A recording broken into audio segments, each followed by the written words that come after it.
Donc, ce matin, nous allons continuer à avancer dans notre série des 10 choses que nous voulons apprendre concernant les Mormons, 10 choses qu'on veut retenir concernant l'Église de Jésus-Christ, des saints des derniers jours. Puis on est rendu au 4e élément à retenir dans notre décompte. Et cet élément-là, nous allons le regarder avec une question. Puis la question, c'est les Écritures de la Bible sont-elles dignes de confiance? Les Écritures de la Bible sont-elles dignes de confiance? Et pour l'enfant de Dieu, c'est une question extrêmement importante. Oui? Oh, désolé. Non, il n'y a aucun problème. Donc, c'est une question extrêmement importante pour l'enfant de Dieu. On a déjà vu dans les Écritures de l'Église mormone qu'il y a des gros problèmes qui discréditent la validité du message de l'Église mormone. Maintenant, on doit se poser la question, mais est-ce que c'est la même chose pour les chrétiens? À la lumière des accusations de Joseph Smith, qui disait devoir vraiment éditer la Bible, devoir vraiment travailler la Bible pour retrouver le vrai message de Dieu, à la lumière de la critique moderne des Écritures qui essaie de discréditer le texte actuel que nous avons dans la parole de Dieu comme étant très différent de ce qui se trouvait dans les textes originaux, ce qu'on appelle les autographes. Lorsque les prophètes et les apôtres ont mis ça par écrit, on dit que c'est très différent ce qu'on a maintenant entre nos mains de ce qui se trouvait à l'origine dans la parole de Dieu. Alors, cette question-là, est-ce que les Écritures de la Bible sont exactes, sont dignes de confiance? C'est une question très importante pour nous. Qu'est-ce que les Mormons disent? Ils disent que les Écritures, en parlant de la Bible, et non pas des 3 autres manuels qu'ils ont comme autorité, mais la Bible en elle-même n'est pas digne de confiance. Elle n'est pas digne de notre foi. Ils disent que l'Église des derniers jours affirme que la Bible est la parole de Dieu si elle est traduite correctement. Dans l'article 8 de la Confession de foi de l'Église mormone, on dit « Nous croyons que la Bible est la parole de Dieu dans la mesure où elle est traduite correctement. » Puis ce qu'ils insinuent, c'est que c'était Joseph Smith qui pouvait faire cette traduction-là. C'était lui qui avait été doué pour prendre la Bible puis la modifier pour donner le vrai message des Écritures. Alors, la Bible est digne de confiance dans leur version inspirée, la version de Joseph Smith. Sinon, elle n'est pas digne de confiance. Pourquoi? Parce qu'il y a eu de la malhonnêteté de la part des chrétiens à travers l'histoire. Les chrétiens ont pris les manuscrits de la parole de Dieu, puis à un moment donné, ils ont enlevé le nom de Moroni, ou ils ont enlevé là, telle alliance faite avec Joseph Smith. Puis ils ont tout effacé, puis rajouté des choses, et c'est pour ça que la Bible est vraiment erronée aujourd'hui, parce que plusieurs parties précieuses et précises ont été perdues. Ils disent dans leur croyance, car voici elle, en parlant de l'Église, a ôté de l'Évangile de l'agneau beaucoup de parties qui sont claires et extrêmement précieuses. La Bible serait en accord avec les livres mormons si on ne l'avait pas touchée. Puis on va regarder dans un instant si ces accusations-là sont valables. S'il y a des preuves historiques que les manuscrits et de l'Ancien Testament, parce que ça l'inclut l'Ancien Testament, vous vous rappelez, la semaine passée, je vous ai fait chercher Genèse chapitre 50. Puis là, vous avez levé vos Bibles, puis vous avez cherché, puis vous n'avez jamais trouvé le verset 33, parce qu'il ne se trouve pas dans les manuscrits hébraïques de l'Ancien Testament. Mais eux, ils disent, oui, c'était là anciennement. Mais là, c'est les chrétiens qui ont enlevé ça parce que c'était une prophétie concernant Joseph. Ils ne voulaient pas ça dans leur Bible. Mais et l'Ancien Testament et le Nouveau Testament, dans ces manuscrits qui auraient été trafiqués par l'Église à travers l'histoire. Puis là, on aurait changé cela pour faire des copies en accord avec les croyances de l'Église plutôt que de la volonté de Dieu. Et il y a aussi beaucoup d'alliances du Seigneur qu'elle a ôtées. Et tout cela, elle l'a fait afin de pervertir les voies droites du Seigneur, afin d'aveugler les yeux et d'endurcir le cœur des enfants des hommes. Donc, on veut vraiment voir, est-ce que c'est exact de croire que la Bible a été trafiquée? Est-ce que la Bible que nous avons entre nos mains aujourd'hui, c'est vraiment similaire en grande partie à ce qui a été inspiré de Dieu. Et est-ce qu'on peut avoir confiance dans son message? Ça fait toute la différence pour un enfant de Dieu. Mais les Mormons croient plutôt dans leurs dirigeants avant de croire dans la Bible. Ils croient dans leurs prophètes présents comme étant plus dignes. L'Église des derniers jours enseigne les révélations des prophètes des derniers jours ont priorité sur les anciennes Écritures. En d'autres mots, ce que les prophètes ont révélé dans l'Église mormone, ça a la priorité sur la Bible ou sur la parole de Dieu.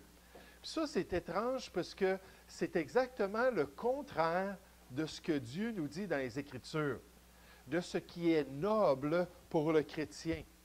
On nous dit, ils examinaient chaque jour les Écritures de la parole de Dieu, pour voir si ce qu'on leur disait était exact. Les Mormons disent, vous devez croire aux hommes avant de croire à la Bible. Les Écritures disent, ce qui est noble, c'est de croire à la Bible avant de croire aux hommes. Puis il faut que les écrits de l'homme soient en accord avec la parole de Dieu, qui est l'autorité finale pour le chrétien. Les dirigeants mormons n'encouragent pas du tout à faire confiance seulement dans la Bible. Un apôtre dit, « Qui, dans son bon sens, peut pour un instant supposer que la Bible, dans sa forme présente, est un guide parfait? Qui sait si même un seul verset de la Bible a échappé à la corruption, afin de transmettre la même signification maintenant que dans la version originale? » Cet apôtre-là de l'Église mormone est en train de dire, on ne sait même pas s'il y a un verset de la Bible qui est encore exact, qui n'a pas été trafiqué, qui n'a pas été changé à travers l'histoire. Donc, les dirigeants mormons ont cette approche-là envers la Bible et ils découragent la foi dans la Bible. Encore une fois, c'est totalement l'inverse de ce qu'on trouve dans les instructions dans la parole de Dieu. Quand Dieu parle aux dirigeants dans l'Église, quand Dieu les guide pour avoir une influence sur le troupeau, il leur dit toujours de rehausser leur confiance dans la Bible, de les encourager à croire dans les Écritures. Par exemple, dans Hébreux, chapitre 2, au verset 1, on nous dit, c'est pourquoi nous devons d'autant plus nous attacher aux choses que nous avons entendues, de peur que nous ne soyons emportés loin d'elles. Le pasteur doit nous encourager à nous attacher au message de la Bible. Il doit nous encourager à chérir la foi chrétienne, telle que révélée dans les Écritures, et que ça puisse devenir une conviction dans la vie du croyant qu'il doit toujours marcher bibliquement, selon la révélation de Dieu, selon le plan de Dieu, tel que révélé dans la parole de Dieu. Paul dit au jeune Timothée, il dit, « Toi, demeure dans les choses que tu as apprises et reconnues certaines, sachant de qui tu les as apprises dès ton enfance. Tu connais les saintes lettres qui peuvent te rendre sage à salut par la foi en Jésus-Christ. » Donc, on doit encourager la foi. Pas dire, « Ah, on ne sait pas si la parole de Dieu est digne de confiance. On ne sait pas s'il y a même un verset de la Bible qui est comme les textes originaux. » On ne peut vraiment pas se fier à la Bible. Non, ce n'est pas ça du tout le message que vous allez entendre ici dans notre assemblée. Ce n'est pas le message que vous allez entendre dans une église chrétienne fidèle à la parole de Dieu. Parce que Dieu nous appelle à être de bons ministres de Jésus-Christ, nourris des paroles de la foi et de la saine doctrine qu'on a exactement suivie, 1 Timothée 4 au verset 6. Puis là, on va pouvoir nourrir le peuple de Dieu dans leur confiance dans la parole de Dieu pour qu'ils marchent selon la volonté de Dieu. Concernant les critiques modernes de la Bible, vous savez, ce n'est pas seulement les Mormons qui attaquent nos versions actuelles de la Bible, ce n'est pas seulement les témoins de Jéhovah. Il y a beaucoup de scepticisme dans le monde académique concernant la parole de Dieu. Les statistiques nous montrent que la plupart des gens qui se détournent de la foi dans les anciennes dénominations protestantes, la plupart des gens qui ont cessé de croire à cause d'un professeur d'école du dimanche qui leur a dit que la Bible ne venait pas de Dieu et que la Bible n'était pas digne de confiance. Puis là, on s'imagine les enfants qui viennent à l'église avec leurs parents, puis qui vont s'asseoir devant ces moniteurs, puis ces monitrices-là. Puis là, ils entendent les histoires de David, ils entendent les histoires de Saul de Tarse qui a rencontré le Seigneur Jésus, puis ils entendent toutes ces choses-là. Puis nécessairement, un enfant, c'est très crédible. Un enfant, ça a beaucoup de foi, beaucoup de confiance. La Bible nous dit dans Marc 10 au verset 15 que si on n'entre pas dans le royaume de Dieu comme un petit enfant, on n'aura pas d'accès au royaume de Dieu. Il faut s'approcher avec confiance du message de Dieu. Puis là, de voir ces professeurs-là qui disent à ces enfants-là, « Ah, c'est juste des belles histoires, c'est juste des apologues, des récits fictifs pour vous enseigner un peu de moralité. » Vous ne devriez pas croire à ces choses-là. Vous ne devriez pas accepter que ça vient de Dieu. Et ces enfants-là, à un moment donné, en entendant cela, se détournent du plan de Dieu et de la vérité de Dieu. Et ça peut se produire ailleurs dans notre société. Puis c'est comprenable quand les professeurs à l'école publique vont dire cela. C'est comprenable quand les personnalités du monde médiatique vont dire ça. Mais quand on vient dans l'Église de Jésus-Christ et qu'on entend de telles choses, maintenant, pourquoi les vieilles dénominations protestantes ont-ils cette approche-là? C'est à cause de leurs écoles. Les grandes écoles théologiques qui ont accepté la théologie qu'on appelle libérale et moderniste, qui préfèrent plaire à l'homme plutôt que de plaire à Dieu. Donc, si l'homme dit c'est l'évolution qui est le consensus, alors ces écoles théologiques-là vont dire bien, il faut croire à l'évolution.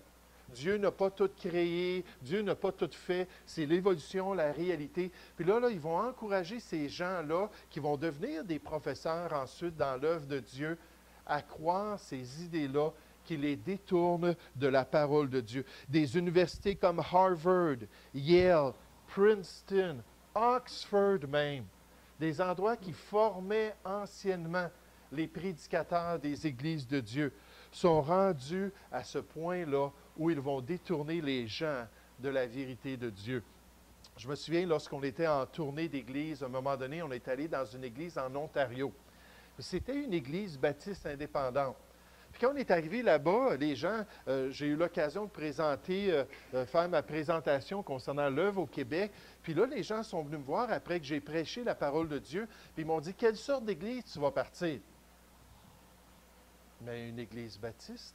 Ah, OK. Quelle sorte de Bible tu vas utiliser? Voyons, quelle question. Ensuite, il posait une autre question. Quelle sorte d'approche tu vas avoir? L'évangélisation puis l'implantation d'églises. C'est pour ça qu'on est envoyé au Québec. Puis toutes sortes de questions un peu étranges. Puis après cela, on est allé dans le bureau avec le pasteur et tous ses assistants pasteurs. Tous des jeunes hommes qui étaient en train d'être formés pour devenir les futurs pasteurs de soit cette assemblée-là ou d'autres assemblées baptistes indépendantes.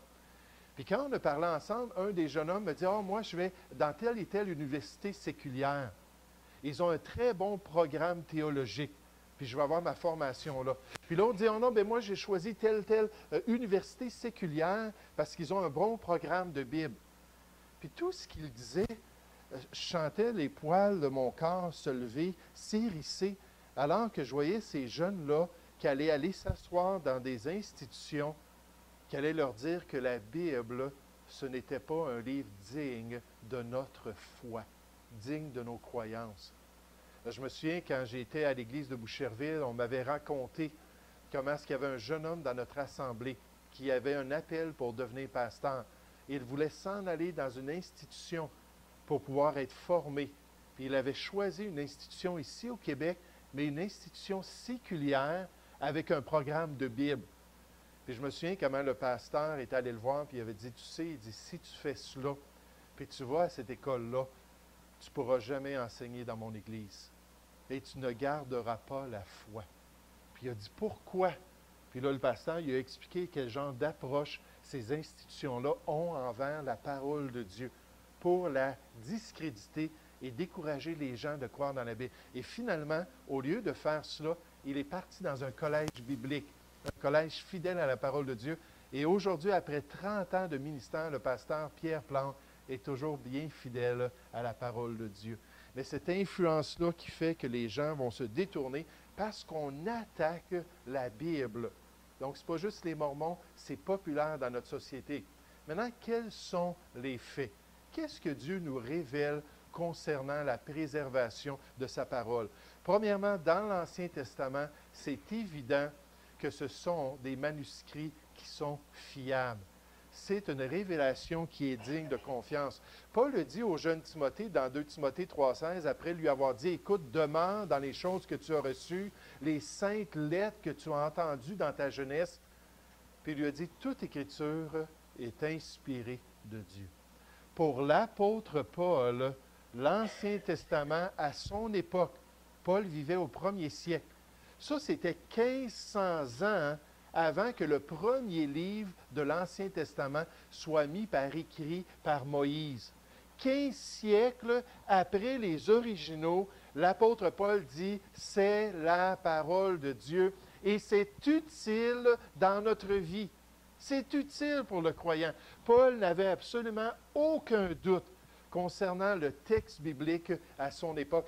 En fait, quand on y pense, le Seigneur Jésus, quand il disait « Il est écrit », puis qu'il citait continuellement la parole de Dieu, était en train de citer ce même texte-là de l'Ancien Testament.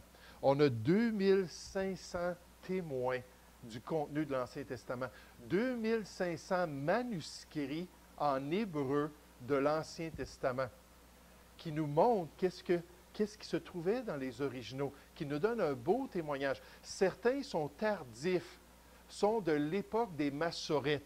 L'époque des Massorètes, c'est l'époque de la tradition juive, donc c'était pas mal loin des originaux.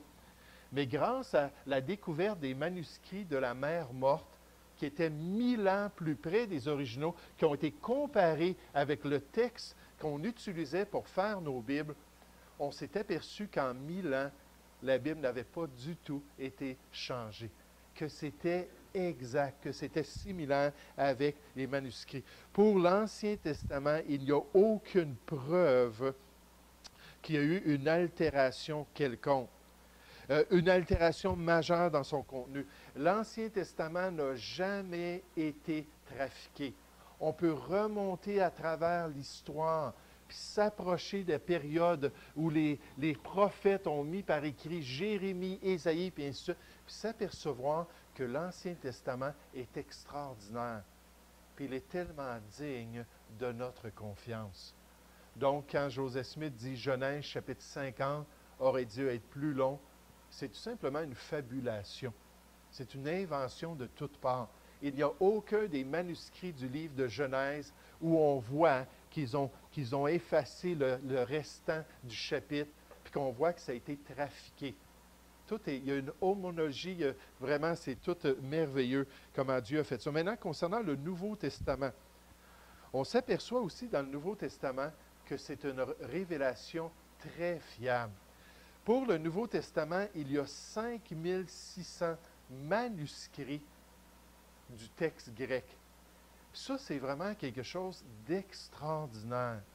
C'est quelque chose de totalement remarquable, de grandiose. Là, on parle de l'Antiquité. On n'a aucun autre livre dans l'Antiquité qui a tellement de copies pour nous aider à comparer et à voir ce qui se trouvait dans le Nouveau Testament. C'est vraiment quelque chose de remarquable. Et ces manuscrits-là remontent l'histoire jusqu'à l'époque des originaux, jusqu'au premier texte. Mais l'époque des originaux, on voit que le Nouveau Testament, les 27 livres du Nouveau Testament, ont été écrits à peu près en l'an 50 jusqu'en l'an 90 de notre ère. La plupart des théologiens croient que le livre de l'Apocalypse, c'est plus l'an 95. mais c'est encore dans cette période-là. Donc ça a été vraiment la période de l'inspiration des originaux, les autographes. Maintenant, les manuscrits qu'on a partent à partir de l'an 120, puis descendent dans l'histoire. Puis là, on a ces 5600 manuscrits pendant la période qu'on appelle la période de la préservation. La période pendant laquelle on a fait des copies du Nouveau Testament. Pourquoi faire des copies d'un texte ancien? La raison, c'était que les matériaux sur lesquels on faisait les copies originales ne duraient pas. C'était quelque chose qui allait s'user rapidement, qui allait s'effriter. Puis pour ne pas perdre le texte, on en faisait des copies. On faisait ça sur du papyrus. On faisait ça sur des parchemins.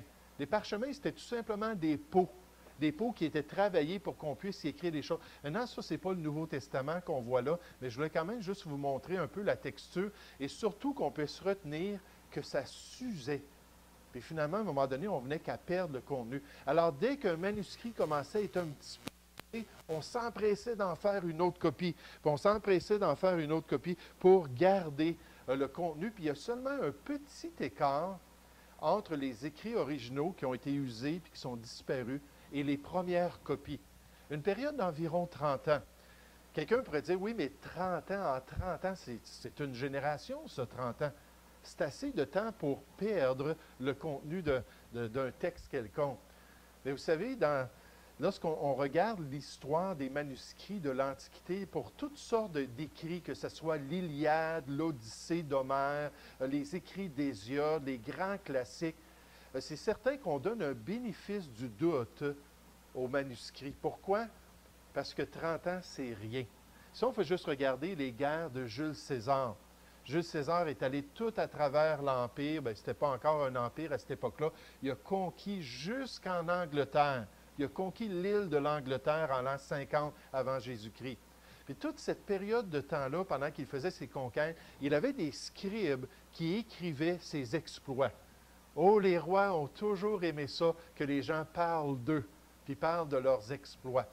Puis là, on a les guerres de Jules César. Mais vous savez, quand ça a été mis par écrit, ça a été mis par écrit sur des parchemins. Puis ces parchemins-là ont commencé à s'user avec le temps. Puis là, on a commencé à faire des copies. Aujourd'hui, on a 10 copies des guerres de Jules César. Et ces copies-là sont 1000 ans après les textes originaux. Puis la règle, c'est quoi? Donner le bénéfice du doute. Même s'il y a 1000 ans, on prend les grands classiques, des fois, il y a 1200 ans. 1200 ans, et c'en est des générations, entre les originaux et les textes qu'on possède. Des fois, il y a 1300, même jusqu'à 15 siècles, entre les originaux et les textes. Et pourtant, on s'empresse à dire, non, il faut donner le bénéfice du doute. Sinon, on ne pourrait rien savoir sur l'Antiquité. Il n'y aurait rien dans l'histoire qui serait digne de confiance. Mais là, on se tourne vers le Nouveau Testament, puis on s'aperçoit qu'il y a seulement 30 ans entre les textes qui ont été inspirés, les apôtres et les prophètes, et finalement les manuscrits qu'on a en grec. Puis quand on regarde, puis on compare ces 5600 manuscrits, il n'y a absolument aucune indication qu'ils aient été trafiqués, qu'ils aient été changés, qu'il y a des sections toutes effacées, puis là on a réécrit par-dessus. Il n'y a aucune indication d'altération majeure dans les manuscrits du Nouveau Testament. C'est au point que quand on regarde ces deux livres-là, l'Ancien Testament en hébreu et en araméen et le Nouveau Testament en grec, ce sont les deux qui sont reconnus comme les meilleurs écrits de l'Antiquité. N'est-ce pas merveilleux comment notre Dieu est capable de préserver sa parole, est capable de protéger le livre le plus important pour l'être humain. Puis ce scepticisme-là, c'est tout simplement un scepticisme de cœur. Non, on ne veut pas donner de bénéfice à la Bible comme on le ferait pour tous les autres écrits. On ne suivra pas les mêmes règles parce que la Bible, c'est un livre qui dérange. Je me souviens d'un pasteur qui avait une petite plaque en avant de son bureau. Quand les gens venaient le voir, ils pouvaient lire la plaque. C'était inscrit sur la plaque, « La Bible ne se contredit pas, mais la Bible nous contredit. » Dans nos désirs, puis dans nos pensées, puis dans nos philosophies, bien souvent, la Bible vient nous condamner, puis nous amener à cette place-là où on doit faire un choix de se repentir et de croire ou de s'en détourner complètement. Et quand on ne veut pas voir les évidences, et quand on ne veut pas croire à la vérité, à ce moment-là, on va se détourner du livre le plus extraordinaire que Dieu a donné. Mais il n'y a rien, il n'y a aucune altération majeure. Par contre, il y a des variantes. Et ça, c'est normal. Lorsqu'on regarde des manuscrits, par exemple, des écrits homériques d'Homère, d'Hésiode, toutes si on pourrait dire, le panthéon des divinités grecques, c'est eux qui ont tous décrit cela. Puis là, on regarde les manuscrits qu'ils ont. Là, on s'aperçoit que des fois, oups, ici, c'est pas tout à fait la même manière qu'il le dit, mais ça ne change pas le message. Puis les variantes, c'est quelque chose de normal parce qu'il n'y a aucune copie parfaite dans quoi que ce soit qui est dans l'Antiquité. Il n'y a rien de parfait. Il y a toujours des petites variantes. Des variantes qui vont légèrement l'orthographe, le vocabulaire ou la syntaxe. Il va y avoir des petites différences. Par exemple, des fois, les articles dans le texte, au lieu d'être le, c'est peut-être les. Puis, il va y avoir des changements au niveau des conjonctions. L'épellation d'un mot Marie, non, des fois, c'est Myriam. C'est évident alors que la personne a copié, s'est empressée, puis a marqué Myriam, parce que c'est le même nom que Marie pour la sœur de Moïse dans l'Ancien Testament. Des omissions, des ajouts de mots. Des fois, un texte va dire Jésus-Christ, puis l'autre va dire seulement Jésus ou seulement Christ. Ça ne change pas le message. Ça ne change pas la doctrine. La doctrine, ça ne change pas la vérité du passage. Que ce soit Simon-Pierre ou que ce soit Pierre qui soit dans un passage, ces petites différences-là n'altèrent en rien le message de la parole de Dieu. Donc, concernant le Nouveau Testament, les différences dans les manuscrits grecs sont essentiellement mineures. Ce qui est merveilleux, c'est qu'on peut descendre à travers ces manuscrits, à travers l'histoire, puis avoir le témoignage à travers les générations du contenu de la révélation de la nouvelle alliance. J'aimerais vous dire, on peut faire confiance à la parole de Dieu. Il n'y a aucune preuve qu'elle a été trafiquée, que ce soit dans l'Ancien ou dans le Nouveau Testament. Pour le Nouveau Testament, en plus des manuscrits grecs, il y a des versions en différentes langues.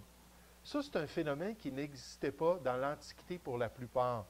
Mais pour une raison ou une autre, les gens ont commencé à copier les choses du grec, puis faire des traductions en latin, des traductions en copte, en arménien, en syriaque, en éthiopien, et on a 24 000 copies anciennes qui remontent dans les premières générations des chrétiens.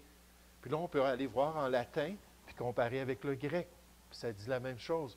On peut aller voir en arménien et comparer avec les manuscrits grecs, ça dit encore la même chose. Donc, il y a une homogénéité du contenu qui est extraordinaire. Et non seulement cela, on a des citations patristiques. Les citations patristiques, on appelle ça les pères de l'Église, ou les écrits des premiers siècles. Puis ces gens-là, lorsqu'ils s'écrivaient, des fois, ils faisaient des commentaires bibliques, puis ils donnaient ça à leur Église. Des fois, ils écrivaient à d'autres assemblées, à un pasteur d'une autre assemblée, puis là, ils essayaient de les exhorter. Puis ces écrits-là, on les a encore aujourd'hui.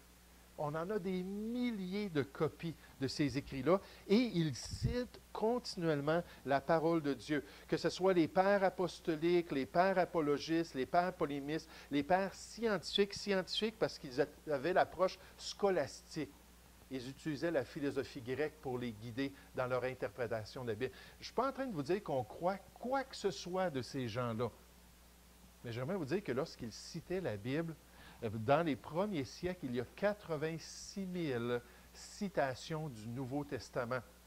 Puis dans ces 86 000 citations-là, on peut toutes reproduire le Nouveau Testament. Si tous les manuscrits, toutes les versions du Nouveau Testament étaient détruites aujourd'hui, on pourrait se tourner vers ces écrits-là et tout voir, tout refaire, rebâtir tous les versets du Nouveau Testament. Puis dans les générations qui ont suivi, on a environ 1 million de citations dans les générations ultérieures. Puis encore une fois, c'est un témoignage à travers l'histoire de ce qui se trouvait originalement dans la parole de Dieu. Puis c'est quoi la conclusion? quand on se pose cette question-là, les Écritures de la Bible sont-elles dignes de confiance? Là, c'est un petit résumé que je vous ai fait ce matin. Mais j'aimerais vous dire que oui, d'une manière extraordinaire. Il y a des meilleurs textes de l'Antiquité pour nous rendre témoignage qu'il n'y a jamais personne qui a trafiqué la parole de Dieu. Jamais personne qui a enlevé les idées concernant les extraterrestres dans la parole de Dieu, comme les Raéliens disent. Jamais personne qui a enlevé le rôle de Mahomet, comme les musulmans disent dans le Nouveau Testament. Il n'y a aucune trafication du texte. On en a un témoignage comme aucun autre livre, et c'est tout un témoignage historique que Dieu nous a donné pour qu'on ait confiance dans sa parole. Oui, Chani?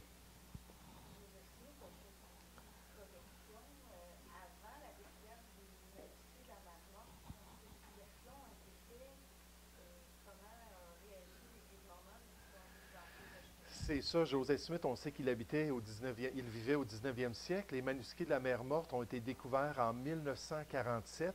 Puis Chani, 1947 jusqu'à 1962, tout le grand des manuscrits a été découvert dans cette période-là. Puis elle disait, comment est-ce que l'Église mormone a réagi? C'est une très bonne question. Probablement avec fierté de dire qu'ils ont un Ancien Testament digne, mais sans parler de tout ce qui a été modifié par contre. Puis, mais je ne suis pas au courant de déclarations officielles. Mais vous savez, la Bible, c'est certain que c'est au-delà de tout doute raisonnable qu'on peut se tourner vers la parole de Dieu et avoir confiance. Encore une chose à retenir. Si jamais un Mormon vous dit, oui, mais la Bible, ça a été trafiqué, ça a été altéré, prouve-moi-le. Montre-moi-le d'une manière concrète. Explique-moi l'histoire des manuscrits. Parle-moi des 2500 manuscrits de l'Ancien Testament, des 5500 manuscrits du Nouveau Testament, de toutes les versions qui ont été faites, de tous les écrits des premiers chrétiens. Je vais le faire entre guillemets, parce que certains d'entre eux, c'était évident qu'ils n'étaient pas chrétiens. Et montre-moi qu'il y a une preuve, à part vos déclarations, que la parole de Dieu a été altérée. Et le témoignage, c'est que si la personne est sincère, elle va devoir se rétracter. Si elle fait un petit peu ses recherches, si elle enlève ses lunettes théologiques mormones, puis elle accepte de regarder par elle-même, elle va devoir se rétracter parce que la parole de Dieu est digne de confiance. Donc, la semaine prochaine, on continue avec notre 5e point. Déjà plusieurs choses à retenir qui vont être stratégiques si on a à rendre témoignage de notre foi et à discuter avec des Mormons. Merci beaucoup pour votre attention. On va prendre une petite pause maintenant.